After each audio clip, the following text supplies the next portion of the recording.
Hello dear learners, मैं doctor प्रिया सिंगला निर्माण campus of education research and training Sunam की तरफ से diploma of early childhood care and education के स्टूडेंट्स की क्लासेस कंडक्ट कर रही हूँ। हमारी कल DECE2 की एक क्लास थी जिसमें हमने यूनिट 15 जो थी वो कवर की थी। यूनिट 1 to 14 की जो सारी वीडियोस हैं वो ऑलरेडी निर्माण कैंपस सुनाम के यूट्यूब चैनल पर अवेलेबल हैं। आप वहाँ पर उनसे देखकर क्लासेस अटेंड कर सकते हैं। अब आज हम अपना यूनिट 16 स्टार्ट करेंगे। Major deficiency disease, anaemia and iodine deficiency disorder. इससे पहले जो हमारी यूनिट 15 थी वो थी हमारी प्रोटीन, एनर्जी, माल न्यूट्रिशन और ज़ीरोपैथेलमिया पे। ठीक है, तो वो भी बहुत इम्पॉर्टेंट है। और आपका ये जो आज का चैप्टर है anaemia and iodine deficiency disorder, ये भी बहुत इम्पॉर्टेंट है। इसमें हम न्यूट्रिशनल अनीमिया के बारे में क्या क्या पढ़ेंगे, उसकी नेचर क्या है, क्लिनिकल फीचर्स क्या हैं, कॉजेज़ क्या हैं, ट्रीटमेंट क्या है और प्रिवेंशन क्या है।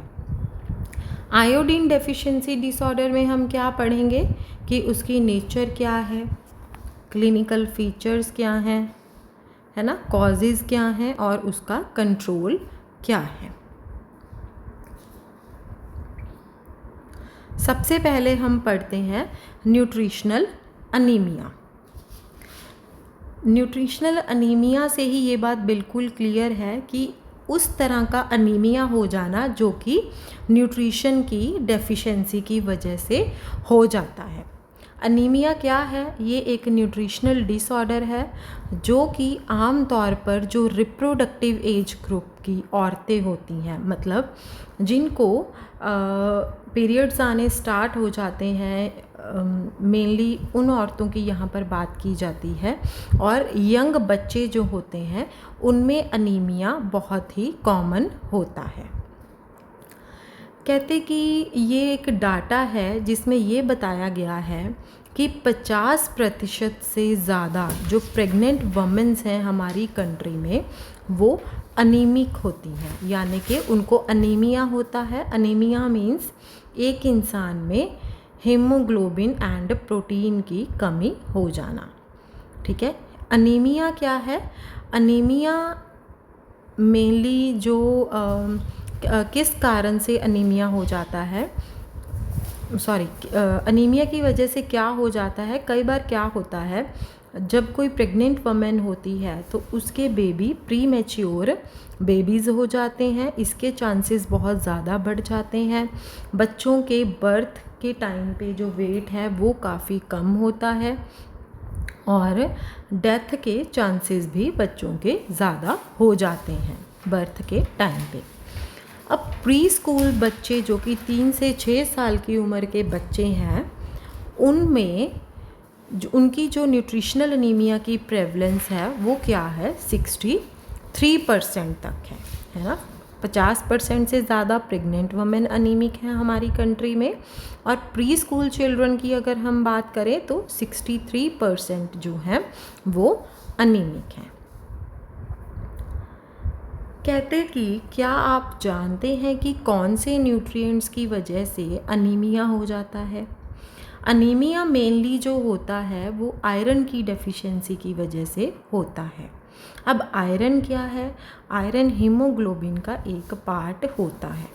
हीमोग्लोबिन क्या है? हीमोग्लोबिन एक ब्लड का कंपोनेंट है जो कि हमारी बॉडी में ऑक्सीजन को टिश्यूज़ तक पहुंचाता है। अब अनीमिया वो कंडीशन होती है जब हमारे ब्लड में हीमोग्लोबिन का लेवल नॉर्मल रेंज से कम होता है। हीमोग्लोबिन किसके मिक्सचर से बनती है? आयरन और प्रोटीन। आयरन क्या है? हीम। प्रोटीन क्या है? ग्लोबिन। तो उससे क्या बनता है? हीमोग्लोबिन। हमने यूनिट 6 में ये भी पढ़ा था कि फॉलिक एसिड और विटामिन B12 का भी इम्पॉर्टेंट रोल होता है ब्लड की फॉर्मेशन से। ठीक है। अगर इन 2 वाइटमिन्स की डेफिशिएंसी हो जाती है तो भी अनीमिया हो सकता है। ठीक है। अगर आयरन की डेफिशिएंसी से अनीमिया होता है तब हम उसको बोलते हैं आयरन डेफिशिएंसी अनीमिया। ओके। अगर हमें अनीमिया को डिटेक्ट करना है तो जो वर्ल्ड हेल्थ ऑर्गेनाइजेशन जो हू है उसने स्पेसिफिक लेवल्स दिए हुए हैं कि नॉर्मल में इतना हीमोग्लोबिन होना चाहिए। ठीक है। अगर लो है तो उसमें कितना होना चाहिए, वो टेबल आपके नीचे दिया गया है। वो हम अभी पढ़ेंगे कि कितने एज ग्रुप में कितना हीमोग्लोबिन लेवल होना चाहिए नॉर्मल। जो कट ऑफ लेवल्स होते हैं वो क्या है कि ब्लड में हीमोग्लोबिन का लेवल कितना है। अगर हम किसी एक पर्सन की बात करें तो उस पर्सन के ब्लड में हीमोग्लोबिन का कितना लेवल है अकॉर्डिंग टू हिज और हर एज। अगर लेवल कम है हीमोग्लोबिन का ब्लड में तो हम उसको अनीमिक कहेंगे। ये जो कट ऑफ लेवल्स हैं ये टेबल 16.1 में दिए गए हैं। जैसे ये देखिए, इसमें लिखा है उन्होंने कि 6 मंथ्स टू 6 ईयर्स के बच्चे में 11 ग्राम पर 100 ml होना चाहिए। 6 से 12 साल में 12 साल से ऊपर जो मेल्स हैं उसमें 13 ग्राम, और 12 साल से ऊपर जो फीमेल्स हैं उसमें 12 ग्राम, और प्रेग्नेंट वमेन में 11 ग्राम्स होना चाहिए। फॉर एग्ज़ाम्पल अगर हम हेल्दी अडल्ट्स की बात करते हैं तो हीमोग्लोबिन ब्लड में कितना होना चाहिए, 12 ग्राम पर 100 ml से ऊपर होना चाहिए। मतलब यहाँ पर जैसे 13 बताया गया है। कहते अगर किसी भी बड़े इंसान का हीमोग्लोबिन 12 से कम है तो उसको हम अनीमिक बोलेंगे। अब साइंस और सिम्टम्स देखेंगे, क्लिनिकल फीचर्स क्या हैं। अनीमिया के क्लिनिकल सिम्टम्स कैसे पैदा होते हैं, जब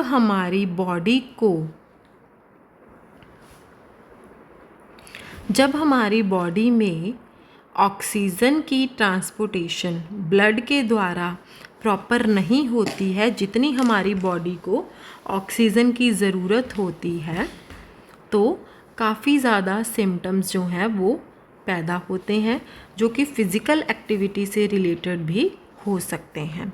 अब यहाँ पर इन्होंने एक फ़्लो चार्ट दिया गया है। अगर बॉडी में हीमोग्लोबिन की कमी हो जाती है, ठीक है, तो फिर क्या होता है, हमारी बॉडी जो है वो ऑक्सीजन की सप्लाई टिश्यूज़ को प्रॉपर नहीं कर पाती है। उसकी वजह से क्या होता है, एक इंसान की काम करने की कैपेसिटी भी कम हो जाती है। हीमोग्लोबिन क्या है, वो एक पिगमेंट है जो कि हमारे ब्लड में प्रेजेंट होता है। वो हमारे ब्लड को रेड कलर देता है, जो कि बहुत इम्पॉर्टेंट है हमारी बॉडी में ऑक्सीजन को अलग अलग टिश्यूज़ तक लेके जाना। जब हमारी बॉडी में हीमोग्लोबिन की कमी हो जाती है तो हमारी बॉडी में जो ब्लड होता है वो प्रॉपरली ऑक्सीजन को कैरी करके टिश्यूज़ को देना भी कम कर देता है। अगर हम जैसे हम कई बार कहते हैं ना कि हमें सांस फूल रही है, हो सकता है आपका कई बार हीमोग्लोबिन भी कम हो सकता है। प्रेग्नेंट वमेंस में ये चीज़ बहुत देखने को मिलती है। दूसरी तरफ क्या है कि हमारी बॉडी जो है वो लगातार ऑक्सीजन की सप्लाई की रिक्वायरमेंट हमारी बॉडी को होती है। क्यों होती है, काफ़ी तरह की फ़िज़िकल एक्टिविटीज़ को परफॉर्म करने के लिए, हमारे हर दिन के काम करने के लिए। अनीमिया में सबसे आम कंप्लेंट क्या होती है कि हम फिज़िकली प्रॉपरली काम करने के लायक या योग्य नहीं रहते हैं। अनीमिया के आम सिम्टम्स क्या हैं, फैटीग है ना, लेज़ीनेस दिखाना, गिडीनेस, ब्रेथलेसनेस, जब आप बहुत ज़्यादा काम करते हो तो सांस फूलने लग जाती है, नींद नहीं प्रॉपर आती है, पाल्पिटेशन होती है और भूख भी बहुत कम लगती है। और क्लिनिकल चेंजेस क्या हैं जो दिखाई देते हैं, जैसे कि हमारी बॉडी के काफ़ी पार्ट्स जो हैं उनका कलर जो है वो पीला हो जाता है, जैसे कि टंग का पीला होना, अपनी जीभ जो होती है ना टंग, उसका पीला होना, या आपका कंजक्टिवा है ना, जो ट्रांसपेरेंट मेम्ब्रेन होता है जो कि आइज़ के वाइट हिस्से को कवर करता है, वो येलो होना शुरू हो जाता है। नेल्स जो हैं है ना, वो भी अनीमिक पर्सन में येलो होने शुरू हो जाते हैं। अगर हम किसी नॉर्मल इंसान की आँखें देखेंगे, ठीक है, उसकी आँखों को ऐसे नीचे करके, जो लोअर साइड होती है उसको अगर आप नीचे करके देखेंगे तो आपको ये दिखाई देगा कि जो कंजक्टिवा है वो रेड होता है। इसी तरह से आप टंग के केस में भी देख सकते हैं। अनीमिया में अगर हीमोग्लोबिन की कमी हो जाती है तो कंजक्टिवा, टंग और जो नेल्स होते हैं वो बहुत ज़्यादा पीले या बिल्कुल ही वाइट दिखने लग जाते हैं। और क्या साइंस और सिम्टम्स हैं? कई बार पेशेंट्स ये फील करते हैं कि कोई उनको सुइयां चुभो रहा है, जैसे कि नीडल्स, पिन्स, ऐसी चीज़ें उनको प्रिक कर रहा है उनके फिंगर्स, हाथों की उंगलियों पे और पैरों की उंगलियों पे। कई पेशेंट्स अपने चेस्ट पेन की भी कंप्लेंट करते हैं। क्यों? क्योंकि उनके हार्ट मसल्स को ऑक्सीजन की प्रॉपर सप्लाई नहीं हो पाती है। अगर किसी इंसान में बहुत ज़्यादा अनीमिया हो तो उनके फिंगर के जो नेल्स होते हैं, पैरों के और हाथों की उंगलियों के जो नेल्स होते हैं वो मुड़ना शुरू कर देते हैं, यानी कि जैसे अपना चम्मच होता है ना अंदर की तरफ मुड़ा हुआ, वो बिल्कुल वैसे ही होना शुरू हो जाता है। जो टंग है वो कई बार बिल्कुल स्मूथ दिखने लग जाती है ना, और ग्लेज्ड, चमकने लग जाती है। टंग के ऊपर ना कई बार हमें प्रोजेक्शंस मतलब ऐसे लगता है कि जैसे उखड़ी उखड़ी सी हो हमारी टंग, वो बिल्कुल ऐसे लगने लग जाती है। अभी आपकी फिगर 1 है, यहाँ पर जो आपके मैनुअल्स होंगे शायद आपको वहाँ पर क्लियर हो जाएगी, या आप इंटरनेट पर भी अगर निकाल के देखेंगे तो जो नेल्स होते हैं ना वो बिल्कुल, जब आपके नेल्स बढ़ने शुरू हो जाते हैं तो वो जो बढ़ते हैं ना नेल्स, वो स्पून शेप्ड में बढ़ने शुरू हो जाते हैं। अगर बहुत ज़्यादा सीवियर अनीमिया हो तो डेथ होने के चांसेस भी हो सकते हैं। जो अनीमिक वुमेन्स होती हैं उनमें डेथ के रिस्क ज़्यादा होता है, पर्टिकुलरली प्रेगनेंसी के टाइम या डिलीवरी के टाइम। अगर कोई वमेन, प्रेग्नेंट वमेन जिसको अनीमिया हो, वो ऐसे बेबीज़ को डिलीवर करती है ना, 9 मंथ से पहले भी वो डिलीवर कर मतलब अगर कोई प्रेग्नेंट वुमेन को अनीमिया है तो वो 9 महीने से पहले भी किसी बेबी को डिलीवर कर सकती है, यानी कि प्री मैच्योर डिलीवरी भी हो सकती है। जो बच्चे होते हैं उनका वेट भी कम होता है, ठीक है। अब यूट्रस की इन्फेक्शन, किडनी की इन्फेक्शन, यूरिनरी ट्रैक्ट की इन्फेक्शन भी बहुत कॉमन होती है जिनमें अनीमिया के चांसेस होते हैं। आम तौर पर हम ये कह सकते हैं कि जो अनीमिक लोग होते हैं उनको इन्फेक्शंस भी जल्दी होने के चांसेस होते हैं। अब कारण क्या है अनीमिया के? क्या कॉजेज़ हैं, क्या कारण हैं अनीमिया के? अनीमिया जो है वो आयरन डेफिशिएंसी की वजह से होता है, या फॉलिक एसिड की वजह से होता है, या फिर विटामिन B12 की डेफिशिएंसी की वजह से होता है। और भी बहुत सारे कारण हैं आयरन डेफिशिएंसी अनीमिया के, जो कि हमने 2 हेडिंग्स के अंडर कवर किए हैं। फर्स्ट है हमारी डाइटरी इनएडिक्वेसी और दूसरी है हमारी iron losses from the body. सबसे पहले हमारा इसमें आता है डाइटरी इनएडिक्वेसी, ठीक है।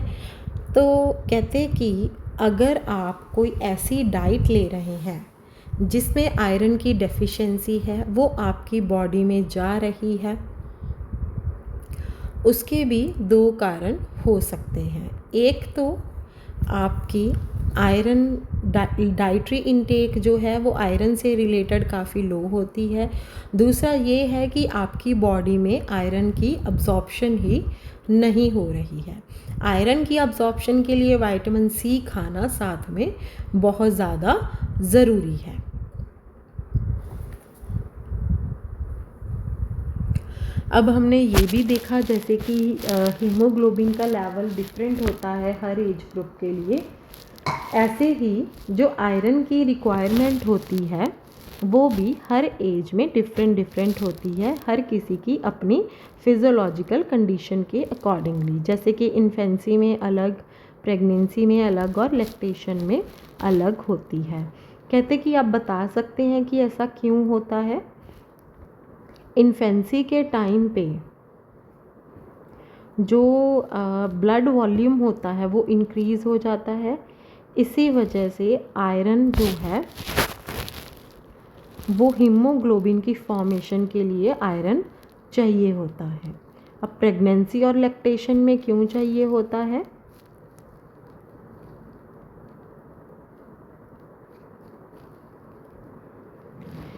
इसके लिए वो कह रहे हैं कि हम पहले ही पढ़ चुके हैं ब्लॉक 3 यूनिट 9 में। आप एक बार रिकॉल कर लीजिए कि प्रेगनेंसी और लैक्टेशन में आयरन क्यों चाहिए होता है। क्यों चाहिए होता है? क्योंकि प्रेगनेंसी के टाइम पे जो मदर अगर आयरन डेफिशिएंट होगी तो बच्चा भी आयरन डेफिशिएंट होगा, है ना। तो आगे जो बच्चे हैं वो प्री मैच्योर भी हो सकते हैं और लो बर्थ वेट भी हो सकते हैं। लैक्टेशन में क्या है कि जो 6 मंथ्स का टाइम होता है जब हमने बच्चे को प्रॉपर ब्रेस्ट फीड करना होता है तो बच्चे को सारे न्यूट्रिएंट सिर्फ आपकी ही डाइट से मिलने होते हैं।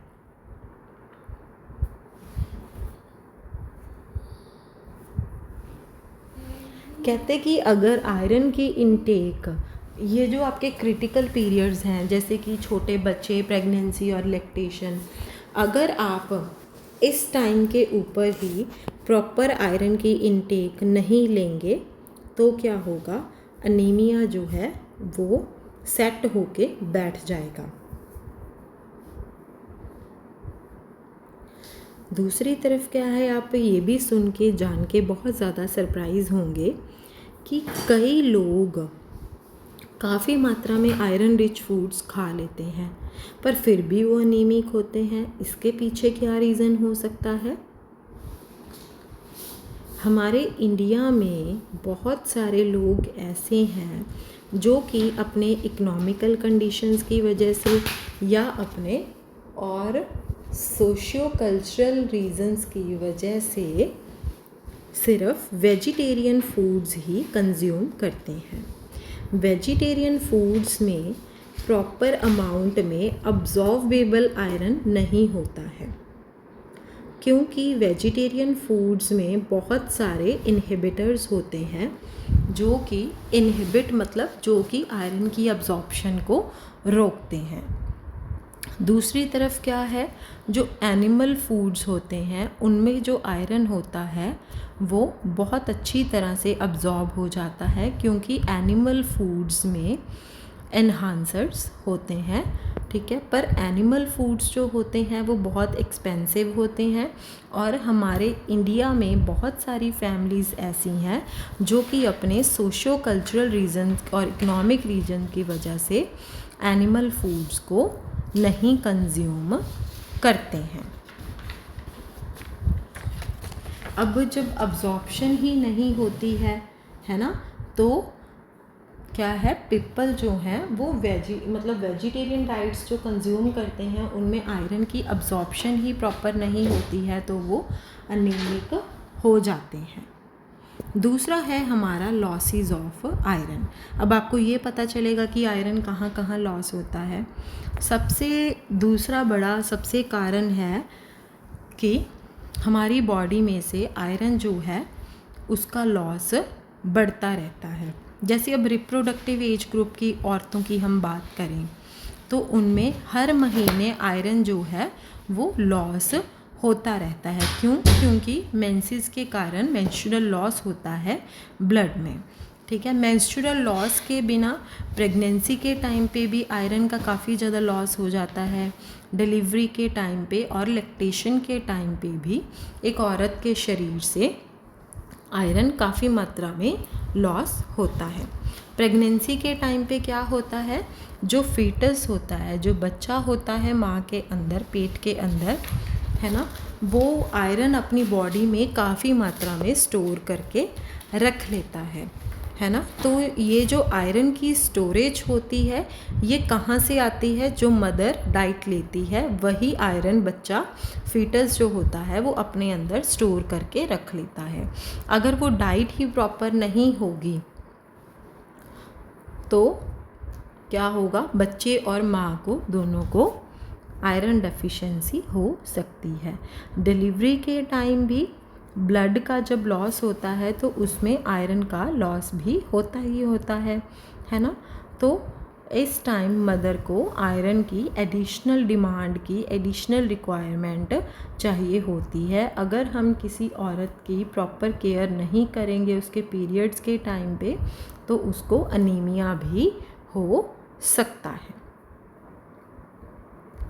अब कई इंसान ऐसे हैं जिनकी बॉडी में आयरन लॉस हो जाता है कई और कारणों की वजह से, जैसे कि कई बार हमारे पेट में कीड़े होते हैं, है ना, हुक वॉर्म या अदर कोई भी वॉर्म इन्फेस्टेशंस की वजह से भी हमारी बॉडी से आयरन लॉस हो जाता है। क्योंकि जो वॉर्म्स होते हैं वो हमारे स्मॉल इंटेस्टाइन में रहते हैं, ठीक है, और ब्लड के ऊपर ही होते हैं, ठीक है। वो हमारी बॉडी में से खून को चूसते रहते हैं, ठीक है। या फिर जैसे सर्जरी करवानी है किसी ने, उस टाइम पे भी आयरन का काफ़ी ज़्यादा लॉस हो जाता है, ठीक है। या फिर एक्सीडेंट के टाइम पे भी जो ब्लड का लॉस होता है उसकी वजह से अनीमिया हो जाता है।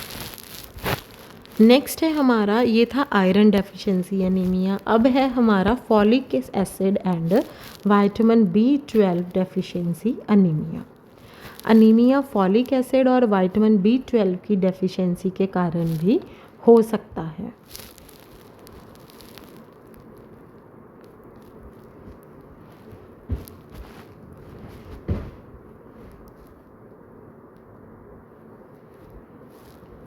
कहते कि हम पहले भी ये पढ़ चुके हैं कि जो B कम्प्लेक्स वाइटामिन्स होते हैं वो हमारी बॉडी में RBCs को बनाने में, रेड ब्लड सेल्स बनाने में हेल्प करते हैं। जो फॉलिक एसिड है वो फूड्स में काफ़ी मात्रा में होती है। फॉलिक एसिड की डेफिशिएंसी बच्चों में और प्रेग्नेंट वमेंस में ज़्यादातर होती है। ऐसा क्यों होता है? क्योंकि उनकी डाइट्स में प्रॉपरली फॉलिक एसिड नहीं होता है। अब बच्चे और जो प्रेग्नेंट वमेंस होती हैं अगर वो इस तरह की डाइट को कंज्यूम करती हैं जिसमें कि ना तो प्रॉपर वेजिटेबल्स हैं, ना ही फ्रूट्स हैं और ना ही मिल्क है और ना ही एनिमल फूड्स है, तो उन लोगों में फॉलिक एसिड डेफिशिएंसी जो है वो कभी भी कंप्लीट नहीं हो सकती है। फॉलिक एसिड की डेफिशिएंसी को ठीक करने के लिए उनको ग्रीन लीफी वेजिटेबल्स, फ्रूट्स और मिल्क जो हैं वो रेगुलरली लेने चाहिए। वमेन और जो बच्चे होते हैं वो मेन से ज़्यादा फॉलिक एसिड की डेफिशिएंसी से अफेक्ट होते हैं। अब हम विटामिन B12 की डेफिशिएंसी से जो अनीमिया होता है उसकी बात करते हैं। ऐसा क्यों होता है कि जब आपकी बॉडी में विटामिन B12 जो है वो अब्जॉर्ब नहीं होता है ना, मतलब आपकी बॉडी में जब डाइट के थ्रू विटामिन B12 आपको नहीं मिलता है तब आपकी बॉडी में डेफिशिएंसी अनीमिया हो जाता है। विटामिन B12 जो है वो मेनली एनिमल ओरिजिन के फूड्स में ही पाया जाता है, पर हमारी कंट्री की जो सबसे ज़्यादा पॉपुलेशन है वो है वेजिटेरियन। इसके अलावा और भी कई इकोनॉमिक रीज़न्स होते हैं, जैसे कई लोग मिल्क को अफोर्ड नहीं कर सकते हैं या एनिमल ओरिजिन के और फूड्स को अफोर्ड नहीं कर सकते हैं। इसी कारण से जो डाइटरी डेफिशिएंसी होती है वो लोगों में अराइज होती है जो कि स्ट्रिक्टली वेजिटेरियंस होते हैं या एनिमल फूड्स को नहीं खाते हैं। ये भी एक कारण है कि क्यों मिल्क लोग अपनी डाइट में ऐड नहीं कर पाते हैं। अब इसका ट्रीटमेंट क्या है? जो हमारे ब्लड में हीमोग्लोबिन होता है उसको हम कैसे बढ़ा सकते हैं? हीमोग्लोबिन के लेवल को हमारी बॉडी में आयरन को देके। आयरन की टैबलेट जो है वो हम खा सकते हैं हमारे अनीमिया को ट्रीट करने के लिए। पर जब आप टैबलेट्स का यूज़ करते हैं कई बार उसके साइड इफ़ेक्ट्स भी हो सकते हैं, जैसे कि कॉन्स्टिपेशन, डिस्कलरेशन, जो हमारा स्टूल होता है उसकी डिस्कलरेशन हो जाती है। हमारे पेट में भी अपसेट होना शुरू हो जाता है, जैसे कई बार उल्टी की तरह फील होता है, वॉमिटिंग जैसा फील होता है, नौजिया यानी कि घबराहट होनी शुरू हो जाती है। वमेंस को बहुत ही क्लियरली पता होना चाहिए कि अगर आप टैबलेट्स लेंगे तो उसके साइड इफ़ेक्ट्स की भी पॉसिबिलिटी होती है। इसीलिए उनको ट्रीटमेंट को डिसकंटिन्यू नहीं करना चाहिए। मतलब अगर उनको पहले ही आप साइड इफ़ेक्ट्स के बारे में बता दोगे तो वो जब उनको ऐसे कोई साइड इफ़ेक्ट्स फील होंगे तो वो घबराएंगे नहीं, तो इसी कारण से वो अपने ट्रीटमेंट को भी डिसकंटिन्यू नहीं करेंगे। कई बार क्या होता है जब किसी लोगों को इसके बारे में नॉलेज नहीं होती है, जब वो ऐसे साइड इफ़ेक्ट्स देखते हैं तो वो आयरन टैबलेट्स को लेना बंद कर देते हैं क्योंकि उनको ये सारी कंप्लेंट्स होती हैं। ट्रीटमेंट कम से कम 3 महीने के लिए लेना चाहिए या तब तक लेना चाहिए जब तक कि आपका हीमोग्लोबिन लेवल नॉर्मल ना हो जाए। अब अगर हम इन्फेंट्स और चिल्ड्रन की बात करते हैं, ठीक है, तो हमें बच्चों को आयरन की जो सिरप्स आती हैं, है ना, लिक्विड मिलती हैं ना, सिरप्स मीठी होती हैं, वो मार्केट में अवेलेबल होती हैं। डॉक्टर की सलाह से आप वो भी बच्चों को दे सकते हैं। अब अगर हम फॉलिक एसिड और विटामिन B12 डेफिशिएंसी वाले एनीमिया की बात करें तो टैबलेट्स दे सकते हैं जिसमें कि फॉलिक एसिड की हम टैबलेट्स भी बच्चों को दे सकते हैं। आमतौर पर जो अनीमिया होता है वो इन्फेक्शन से रिलेटेड होता है। अब अगर हम इन इन्फेक्शंस का ट्रीटमेंट करने की बात करेंगे तो ये बहुत ही ज़्यादा क्रूशियल होता है, ठीक है, क्योंकि इन इन्फेक्शंस के लिए अगर आप ट्रीटमेंट करने की सोचते हैं तो प्रॉपर मेडिसिन्स चाहिए होती हैं। कई एरियाज़ में क्या है, हुकवॉर्म डिजीज़ बहुत ही आम होता है, उनके लिए सूटेबल मेडिसिन्स उसको ट्रीट करने के लिए दी जानी चाहिए। सिंपल मेडिसिनल आयरन हम सिर्फ तभी दे सकते हैं जब किसी इंसान को आयरन डेफिशिएंसी हो। जब हुकवॉर्म इन्फेस्टेशन भी हो साथ में, तब सिंपल मेडिसिनल जो आयरन होती है सिर्फ वही सफिशेंट नहीं होती है आयरन को ट्रीट करने के लिए। इसके बाद है हमारा प्रिवेंशन। बहुत सारे प्रिवेंटिव मेजर्स हैं जो कि अनीमिया को प्रिवेंट करने में हेल्प कर सकते हैं।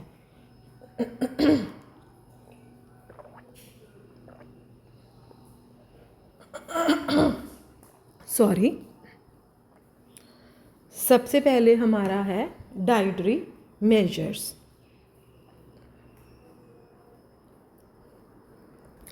सबसे इम्पॉर्टेंट मेथड क्या है प्रिवेंशन का अनीमिया से, कि हमें अपनी डाइट में प्रॉपर मात्रा में आयरन लेना चाहिए या हमें आयरन रिच डाइट लेनी चाहिए।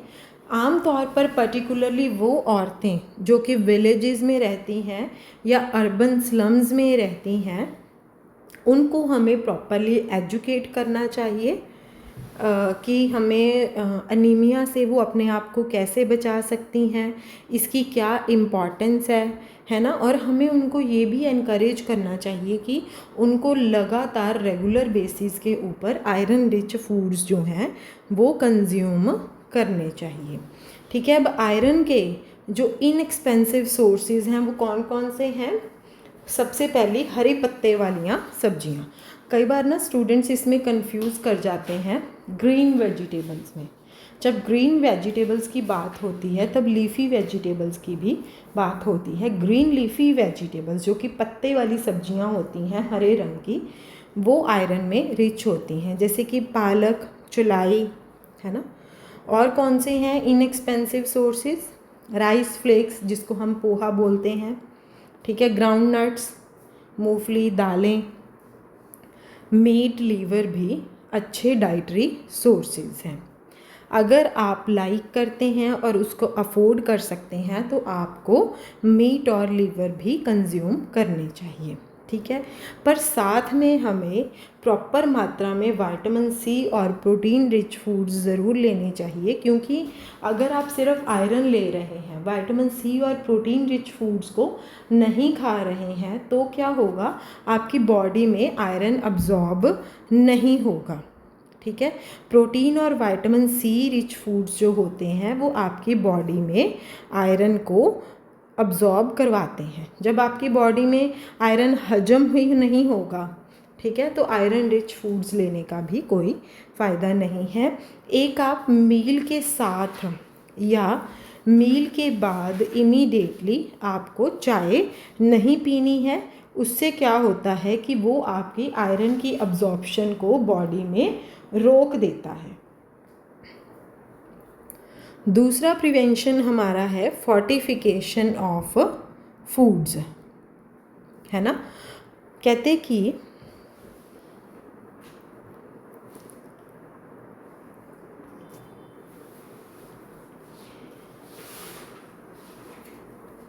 कि हम ये पक्का करें कि हम अपनी आयरन की मात्रा प्रॉपरली कंज्यूम कर रहे हैं अपनी डाइट्स के थ्रू, आयरन को अपने फूड आइटम्स में ऐड करके डेली बेसिस के ऊपर, ठीक है।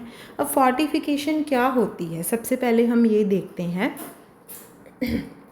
वो मेथड जिसके द्वारा आप अपनी डाइट की न्यूट्रिटिव वैल्यू को इम्प्रूव कर सकते हैं। अब आप अपनी डाइट की न्यूट्रिटिव वैल्यू को कैसे इम्प्रूव करेंगे, उसमें एक या एक से ज़्यादा न्यूट्रिएंट्स को ऐड करके, उसको हम बोलते हैं फोर्टिफिकेशन।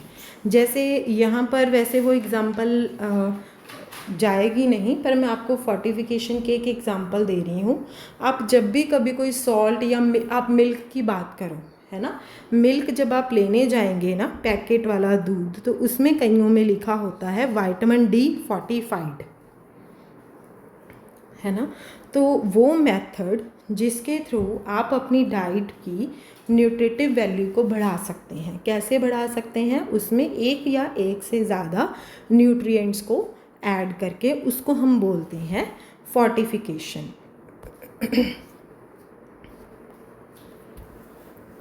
अब हर फूड में हम फोर्टिफिकेशन नहीं कर सकते हैं, ठीक है, पर जिस फूड में भी फोर्टिफिकेशन की जाती है वो फूड हम सबको कंज्यूम करना चाहिए। फूड आइटम इस तरह की होनी चाहिए जो कि सबके लिए अफोर्डेबल हो, ठीक है। अब जैसे हम नमक की बात करते हैं, आपने देखा होगा कि हम बहुत बार सुना होगा कि आयोडीन आपको फोर्टिफाइड नमक लेना चाहिए। अब आप ये सोचेंगे कि नमक को ही क्यों चूज़ किया गया आयोडीन रिच करने के लिए, क्योंकि वो उसकी जो कॉस्ट है वो बहुत कम होती है और हर इंसान उसको अफोर्ड कर सकता है। इनके कहने का मतलब है कि उस फूड आइटम को आप फोर्टिफाई करो जो कि हर इंसान अफोर्ड कर सकता हो, और वो हमारी इंडिया की या किसी भी जगह की पॉपुलेशन जो है, जो कि पुअर सेगमेंट की भी होती है, वो भी उसको अप्रोच कर सके।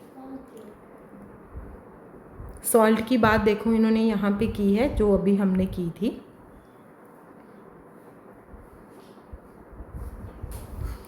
कहते कि कॉमन सॉल्ट की जो कंजम्पशन है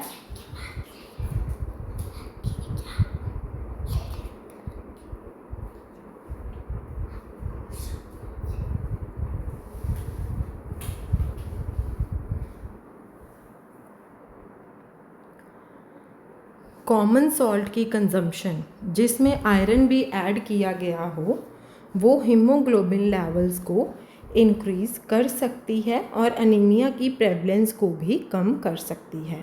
पर जो आयरन डेफिशिएंसी अनीमिया है और आयोडीन डेफिशिएंसी डिसऑर्डर है वो कभी कभी को एग्जिस्ट भी कर जाते हैं। अब सबसे इफ़ेक्टिव अप्रोच क्या है इन पब्लिक हेल्थ प्रॉब्लम्स को कम करने की? Fortification of iron and iodine. अब डबल फोर्टिफिकेशन ऑफ सॉल्ट की जो टेक्नोलॉजी है वो सक्सेसफुली डेवलप की थी नेशनल इंस्टीट्यूट ऑफ न्यूट्रिशन ने। उन्होंने बेबी फूड्स को भी फोर्टिफाई किया था आयरन के साथ ताकि इन्फेंट्स को अनीमिया से बचाया जा सके और उनको लंबे टाइम के लिए फीड किया जा सके। आर्टिफिशियल मिल्क फार्मूला उन्होंने फोर्टिफाई किया था आयरन के साथ। नेक्स्ट है हमारा distribution of iron and folic acid tablets. हम ये ऑलरेडी पढ़ चुके हैं ना कि अगर आयरन की टैबलेट्स लेंगे तो हमारी बॉडी में जो हीमोग्लोबिन के लेवल्स हैं वो रेज हो सकते हैं। हमारी कंट्री में 40 साल से ज़्यादा टाइम हो गया है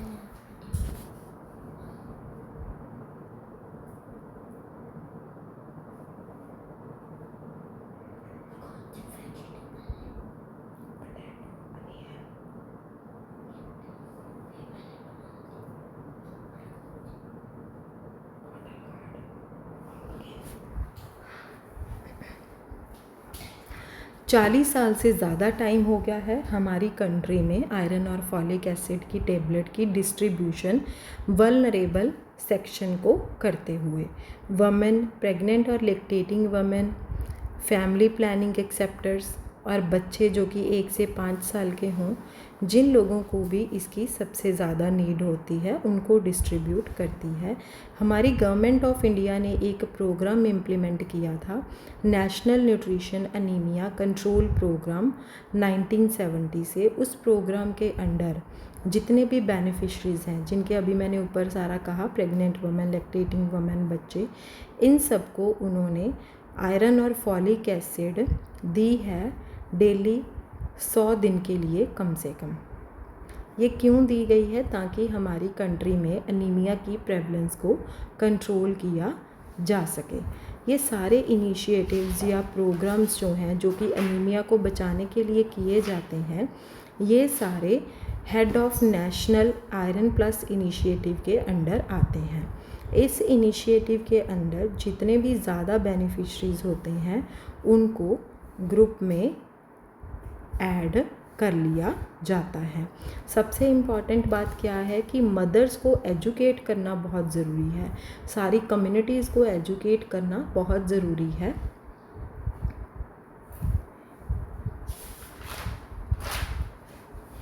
वो कह रहे हैं कि क्या आप इन डिसऑर्डर्स को आइडेंटिफाई कर सकते हैं?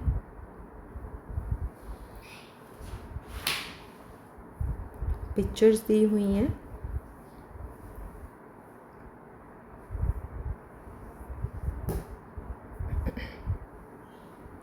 इसके बाद हमारा आता है आयोडीन डेफिशिएंसी डिसऑर्डर्स।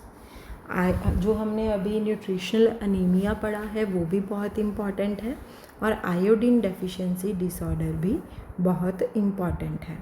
जो आयोडीन डेफिशिएंसी डिसऑर्डर है ये भी इंडिया में एक सबसे बड़ी प्रॉब्लम है। हमारी कंट्री में अप्रॉक्सीमेटली 200 मिलियन लोग जो हैं वो आयोडीन डेफिशिएंसी डिसऑर्डर के रिस्क पर हैं। अब तक ये डिज़ीज़ सिर्फ हिमालयन और सब हिमालयन बेल्ट्स में ज़्यादातर देखा गया है जम्मू एंड कश्मीर, नॉर्थ में जम्मू एंड कश्मीर से लेके ईस्ट में नागालैंड तक। जो साउथ के महाराष्ट्र में विंध्यास के साउथ के जो नए एरियाज़ हैं, आंध्र प्रदेश, कर्नाटका, केरला, तमिलनाडु, गोवा, गुजरात, मध्य प्रदेश, उड़ीसा, राजस्थान, वेस्ट बंगाल और दिल्ली, ये भी एरियाज़ देखे गए हैं जिसमें कि आयोडीन डेफिशिएंसी डिसऑर्डर बहुत कॉमन है, यानी कि आईडीडी। जो आईडीडी है, जो आईडीडी है, अब टर्म आईडीडी में क्या क्या आता है? टर्म आईडीडी में है वो सारी डिसेबलिंग कंडीशंस आती हैं जो कि एक ह्यूमन की हेल्थ को अफेक्ट करती हैं। वो माँ के पेट से लेके अडल्टहुड तक ही उनकी लाइफ को अफेक्ट करती हैं। अब आयरन डेफिशिएंसी डिसऑर्डर के कॉजेज़ क्या हैं? आयोडीन नॉर्मल ग्रोथ, डेवलपमेंट और थायराइड ग्लैंड के नॉर्मल ग्रोथ, डेवलपमेंट और फंक्शनिंग के लिए बहुत ज़्यादा ज़रूरी होता है। ये जो ग्लैंड है, इस पिक्चर में दिखाया गया है ना, ये जो ग्लैंड है ये नेक के फ्रंट पोर्शन में होता है ना, जैसे ये पिक्चर में दिखाया गया है। आयोडीन एक तो थायराइड ग्लैंड की फंक्शनिंग के लिए ज़रूरी है, दूसरा है ब्रेन और बॉडी की फंक्शनिंग के लिए भी बहुत ज़रूरी है। आयोडीन क्या करता है? थायरॉक्सिन की फॉर्मेशन में हेल्प करता है। थायरॉक्सिन अब क्या है? थायरॉक्सिन एक हार्मोन है जो कि थायराइड ग्लैंड से सिक्रीट होता है। जब हमारी बॉडी में आयोडीन प्रॉपर मात्रा में नहीं होता है तो थायराइड ग्लैंड जो है वो बढ़ना शुरू हो जाता है। क्यों? क्योंकि वो थायरॉक्सिन प्रोड्यूस करना शुरू कर देता है जो कि हमारी बॉडी को चाहिए होता है।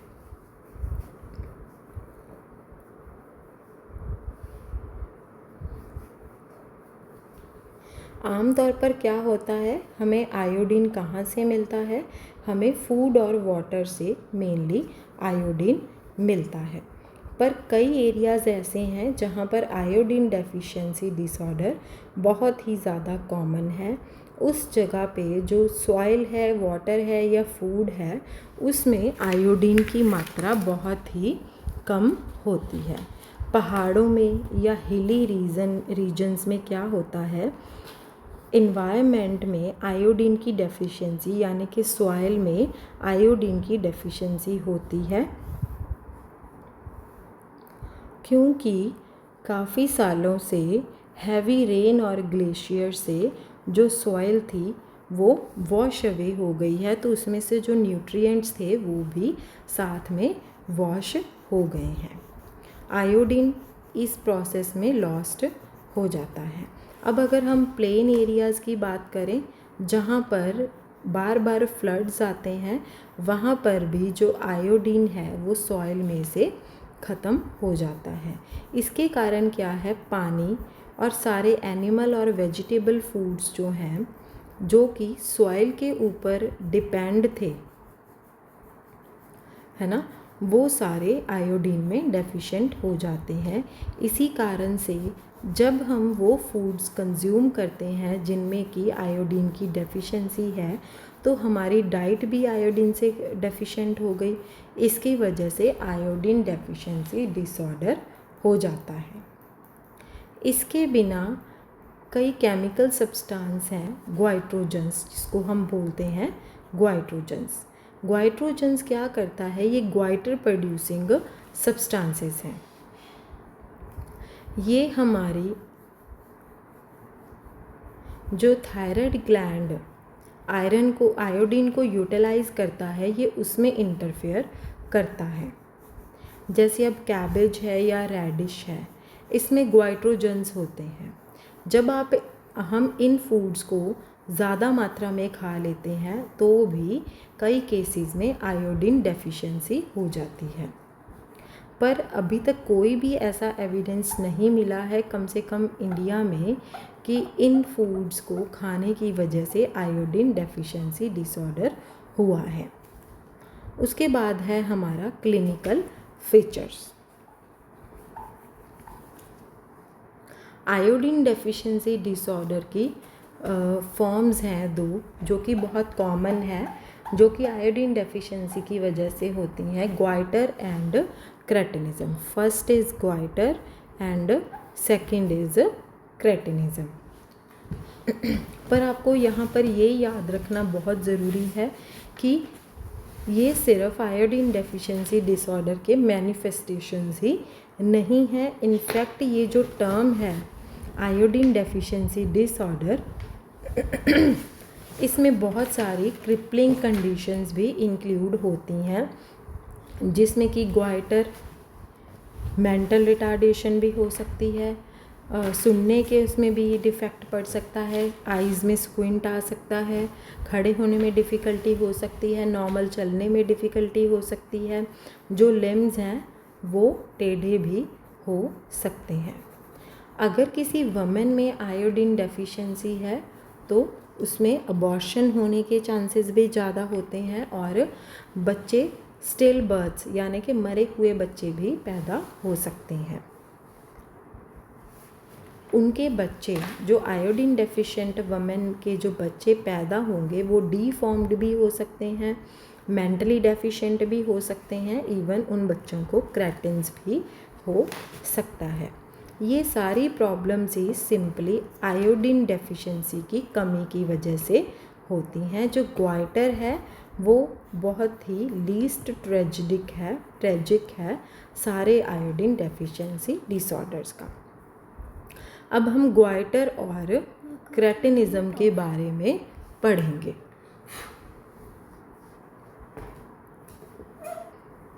ग्वाइटर का भी यहाँ पर क्या मतलब है? ग्वाइटर जो वर्ड है उसका मतलब है कि थायराइड ग्लैंड की स्वेलिंग होनी, सूज जाना, फूल जाना, या फिर उसका एनलार्जमेंट यानी कि बड़ा हो जाना साइज़ में। कहते कि जैसे हम पहले ये पढ़ चुके हैं कि अगर हमारी बॉडी में आयोडीन की डेफिशिएंसी हो जाती है तो थायराइड ग्लैंड जो है वो बड़ा होना शुरू हो जाता है। क्यों? क्योंकि वो चाहता है कि मैं और आयोडीन को ट्रैप कर लूँ जहाँ से भी मुझे वो मिले। अब थायराइड जो होता है, जो ग्लैंड होता है, जब वो एनलार्ज हो जाता है या उसकी स्वेलिंग हो जाती है तो वो कितना एनलार्ज होता है या कितना स्वेल होता है ये उसके साइज़ के ऊपर डिपेंड करता है। मान लीजिए अगर डेफिशिएंसी बहुत ज़्यादा स्वेयर है तो साइज़ हो सकता है बड़ा हो, क्योंकि उसके स्वेल होने का यहाँ पर ये मतलब है कि वो आयोडीन कहीं ना कहीं से लेके स्वेल होना शुरू कर देता है। कहते कि इनफैक्ट आप जो ग्वाइटर है उसको आप नेक की स्वेलिंग के साइज़ के बेस के ऊपर भी ग्रेड कर सकते हैं।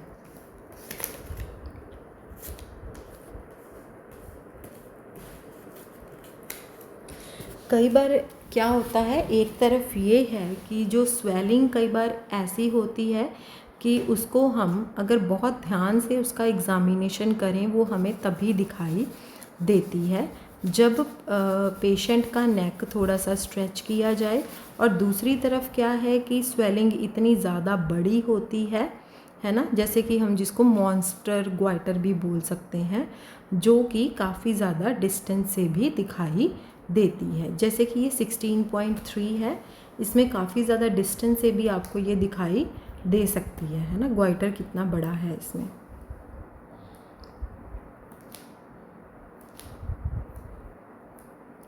प्रेवलेंस रेट जो ग्वाइटर का है वो एज के साथ साथ इंक्रीज़ होता रहता है।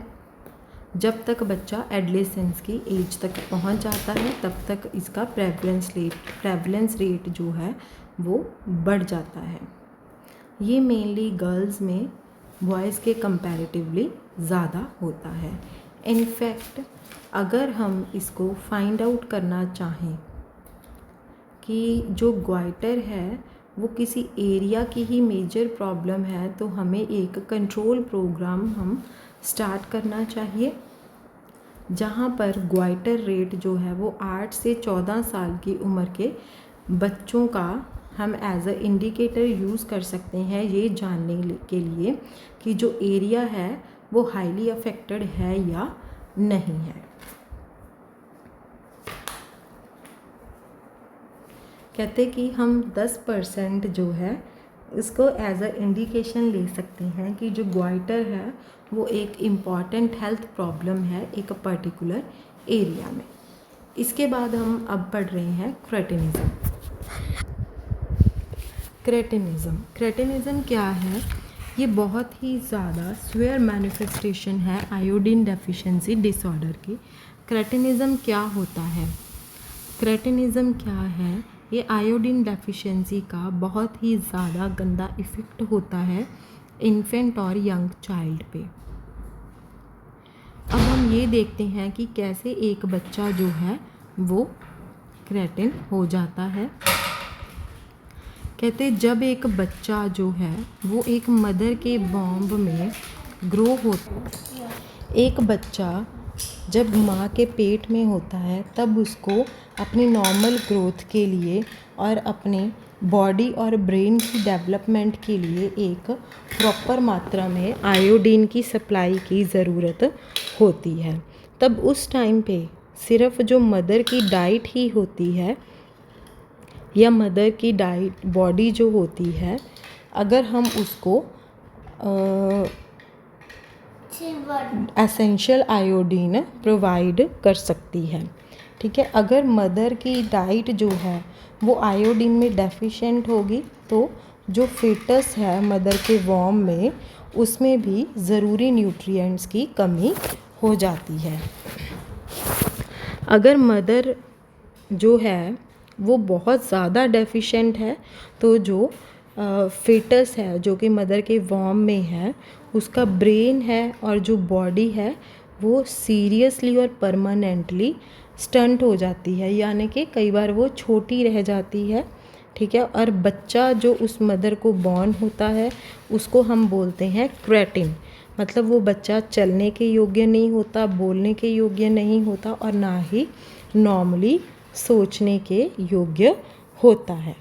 दूसरी तरफ क्या है कि अगर मदर में डेफिशिएंसी माइनर अमाउंट में है तो जो बच्चा डेवलप हो रहा है फिर भी उस पर इफ़ेक्ट आएगा ही आएगा, चाहे उसकी फ़िज़िकल अपीयरेंस में आए, है ना। हो सकता है कि वो अपने फ़िज़िकल अपीयरेंस में थोड़ा नॉर्मल दिखता हो पर बाद में थोड़े से सालों के बाद उसके ब्रेन पे को डैमेज हो सकता है ना। स्कूल परफॉर्मेंस में वो अच्छा ना हो या वो प्रॉपरली अपने हर दिन के टास्क के ऊपर कंसंट्रेट नॉर्मली ना कर पाता हो। हमारी कंट्री में बहुत सारे बच्चे, मिलियंस ऑफ चिल्ड्रन ऐसे हैं जो कि इस आयोडीन डेफिशिएंसी से सफ़र कर रहे होते हैं। जब इसमें से काफ़ी बच्चे ऐसे होते हैं जो कि अनडिटेक्टेड रह जाते हैं। ये भी बात यहाँ पर याद रखनी बहुत ज़रूरी है कि जो क्रेटिनिज़म है वो परमानेंट होता है और उसका कोई क्योर भी नहीं होता।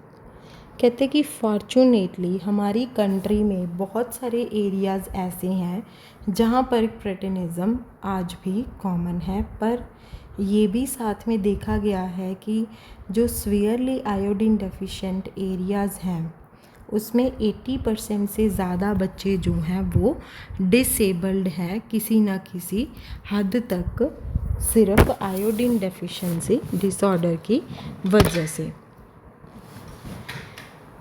कहते कि the wide variety of physical and neurological disorders which come under the umbrella of IDD।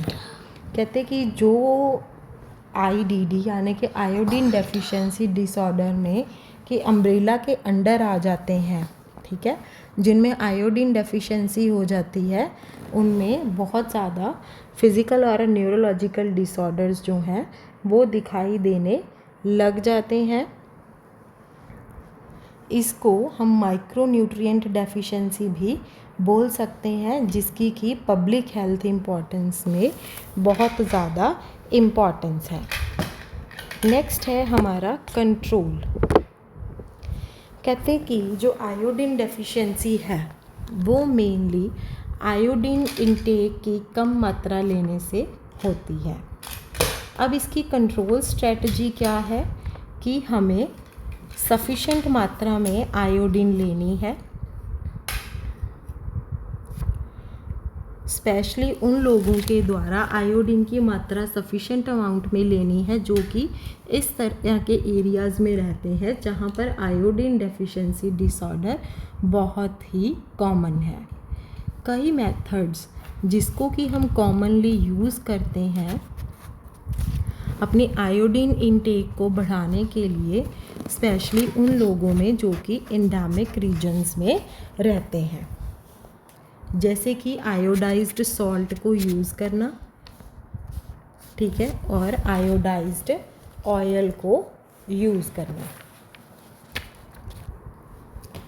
अब हमें इन मेथड्स को डिस्कस करना है अलग से। दो मेथड्स हैं ना, यूज़ ऑफ आयोडाइज्ड सॉल्ट और यूज़ ऑफ आयोडाइज्ड ऑयल।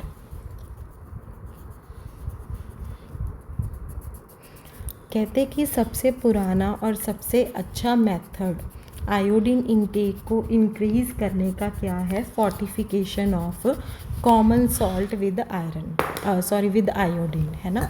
जब मैंने आपको पहले एग्जांपल बताई थी कि समुंदर के पानी वाली, कि कॉमन सॉल्ट को ही फोर्टिफाई क्यों किया गया, क्योंकि वो कॉस्ट इफ़ेक्टिव था, है ना, सस्ता था। अब एक कंपाउंड है पोटाशियम आयोडेट, है ना, उसको फोर्टिफिकेशन के लिए यूज़ किया जाता है। अब हम ये बात करते हैं ना कि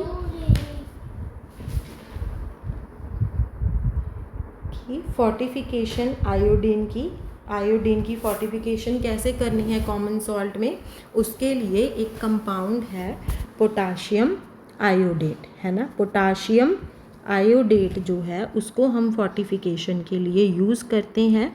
जो आयोडीन की अमाउंट है उसको सॉल्ट में इस मात्रा में ऐड किया जाता है कि अगर हम डेली की हमारी जो कॉमन सॉल्ट की कंजम्पशन है वही हमारी डेली की आयोडीन की रिक्वायरमेंट को कंप्लीट कर सकें। अब ये जो आयोडाइज्ड सॉल्ट है, मतलब कि कॉमन सॉल्ट है जिसमें आयोडीन ऐड किया गया है, वो बिल्कुल एक आम नमक की तरह ही स्मेल होती है, उसकी टेस्ट होता है और बिल्कुल वैसे ही दिखता है। अब जो आयोडेशन का प्रोसीजर है वो भी बहुत सिंपल है और उसकी कॉस्ट भी बहुत कम होती है, ठीक है। अब साइंटिफिक एविडेंस जो अवेलेबल हैं उनके अकॉर्डिंगली जो लोग आयोडीन को कंज्यूम करते हैं, स्पेशली ऐसे एरियाज़ में जहाँ पर ग्वाइटर कॉमन नहीं है, वहाँ पर भी इसका कोई हेल्थ हज़ार्ड, मतलब हेल्थ को कोई नुकसान नहीं है। पर आयोडीन अगर हम रिक्वायरमेंट से ज़्यादा कंज्यूम कर लेते हैं तो वो जो अनयूज्ड आयोडीन होता है वो हमारी बॉडी में यूरिन के थ्रू बाहर निकल जाता है। इसके बाद है हमारा यूज़ ऑफ आयोडाइज्ड ऑयल। कहते कि जो ऑयल होता है उसमें इंजेक्शंस लगाए जाते हैं,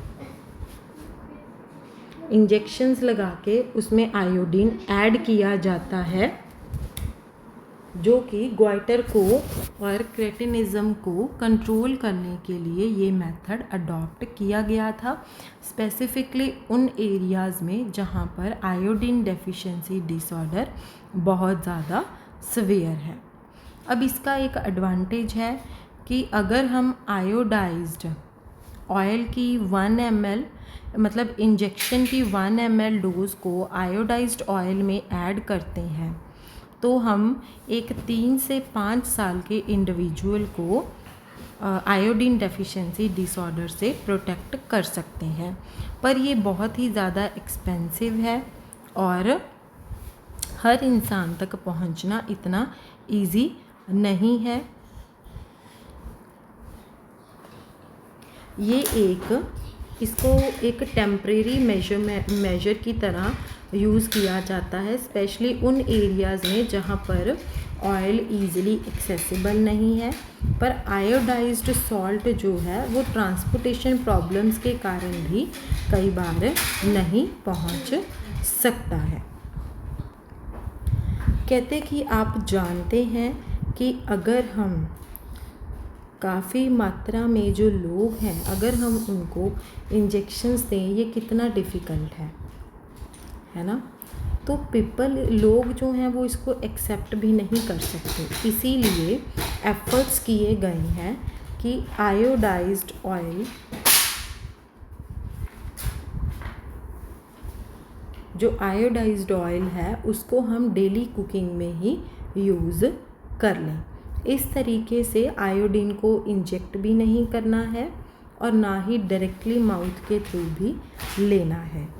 पर ये भी उतना ही एक्सपेंसिव होगा जितना कि ऑयल का इंजेक्शन होगा, ठीक है। पर इसमें एक बात पॉजिटिव है कि कम्युनिटी इसको एक्सेप्ट कर लेगी कंज्यूम करने के लिए। पर अगर आप ओरली ऑयल को देंगे या इंजेक्शंस में डाल के देंगे तो जो पॉपुलेशन है वो इसको एक्सेप्ट नहीं करेगी।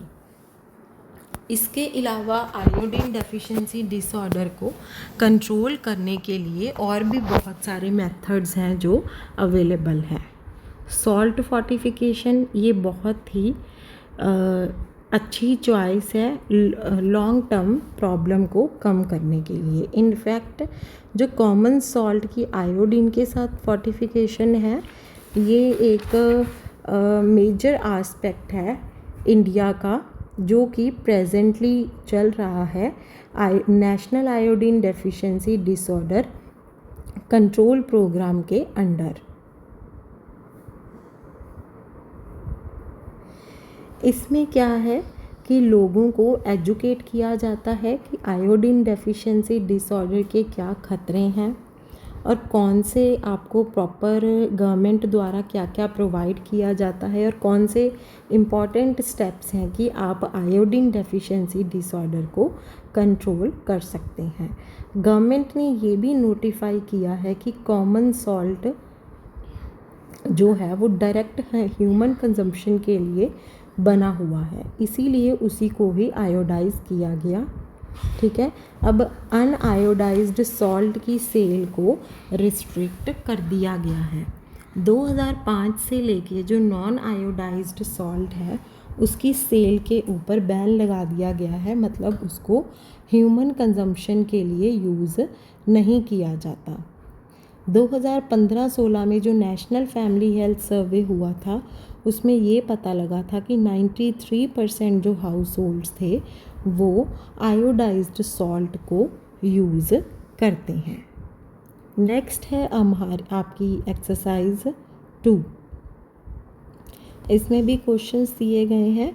जब आप इनको सॉल्व करेंगे, आपकी जो एक्सरसाइज 1 है या एक्सरसाइज 2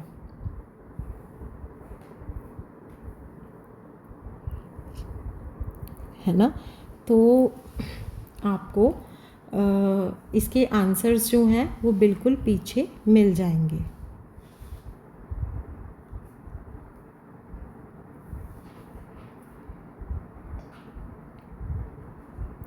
एक्सरसाइज 1 और एक्सरसाइज 2। अब बीच में एक हमें पिक्चर्स दी गई थी जिसमें ये पूछा था कि क्या आप बता सकते हैं कि कौन सा डिज़ीज़ जो है वो किस पिक्चर में कौन से उसके बारे में दिखाया गया है। तो ये जो सारा लिखा हुआ है ना, responses to can you identify these orders in unit 16, ये इसमें सारे दिए गए हैं। आप वो पिक्चर्स देख सकते हैं तो उससे आपको और भी सारा कुछ क्लियर हो जाएगा।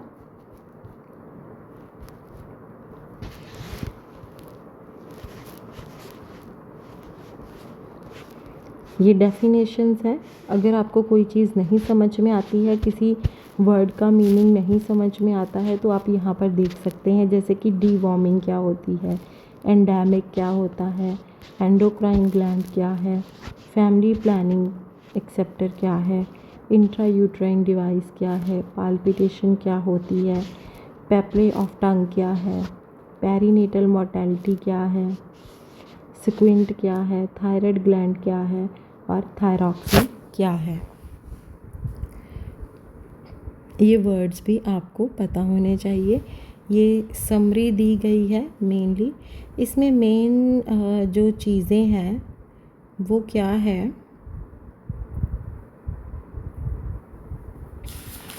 एक तो इसके क्लिनिकल फीचर्स इम्पॉर्टेंट है, कॉजेज़, ट्रीटमेंट एंड प्रिवेंशन दोनों के ये इम्पॉर्टेंट है। जो हमारा लास्ट चैप्टर था यूनिट 15, उसमें भी यही चीज़ इम्पॉर्टेंट थी, प्रोटीन एनर्जी माल न्यूट्रिशन और ज़ीरोपैथेलमिया के बीच में। ज़ीरोपैथेलमिया का क्वेश्चन भी आई थिंक सो काफ़ी बार रिपीट हुआ है। तो जो प्रोटीन एनर्जी माल न्यूट्रिशन है उसका मेरास्मस और क्वाशियोरकर के बीच में डिफरेंस भी इम्पॉर्टेंट है, और मेरास्मिक क्वाशियोरकर क्या होता है ये भी चीज़ इम्पॉर्टेंट है। इन सब का क्लिनिकल फीचर्स क्या हैं, कॉजेज़ क्या हैं, इनके ट्रीटमेंट और प्रिवेंशन क्या है, ये सारी चीज़ें बहुत इम्पॉर्टेंट है। फिर भी अगर आप लोगों को कुछ नहीं समझ में आता है तो आप कमेंट सेक्शन में मैसेज कर दीजिए, आपको उसका रिप्लाई भी मिल जाएगा। ठीक है, नेक्स्ट जो हमारी अब कल की क्लास है उसमें हम हमारी यूनिट 17 जो है वो कंटिन्यू करेंगे। यूनिट 1 to 15 वो निर्माण कैंपस सुनाम के यूट्यूब चैनल पर अवेलेबल हैं।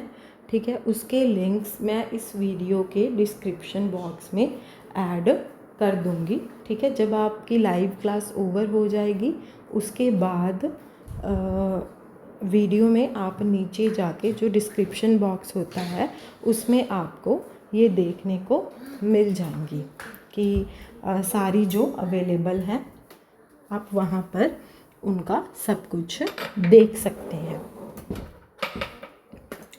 और कोई किसी की क्वेरीज है तो वो प्लीज़ पूछ सकता है, अदरवाइज़ हम क्लास अब अपनी ओवर कर देते हैं। ठीक है, अगर मैं यूनिट 17 अब शुरू करूँगी तो शायद वो कंप्लीट नहीं हो पाएगी, तो हम यूनिट 7 जो है वो हमारी नेक्स्ट क्लास में ही शुरू करेंगे।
चलिए, अब हमने अपने डेफिशिएंसी डिजीज़ पढ़ लिए हैं, है ना, जो हमारे मैक्रोन्यूट्रिएंट की डेफिशिएंसी की वजह से होते हैं प्रोटीन एनर्जी माल न्यूट्रिशन, और माइक्रोन्यूट्रिएंट डेफिशिएंसी की वजह से अनीमिया, आयोडीन एंड ज़ीरोपैथेलमिया, है ना। ये सारे माइक्रोन्यूट्रिएंट्स की डेफिशिएंसी की वजह से होते हैं। ये अब हम पढ़ चुके हैं। थैंक यू डियर स्टूडेंट्स, फिर हम अपनी क्लास अब ओवर कर देते हैं।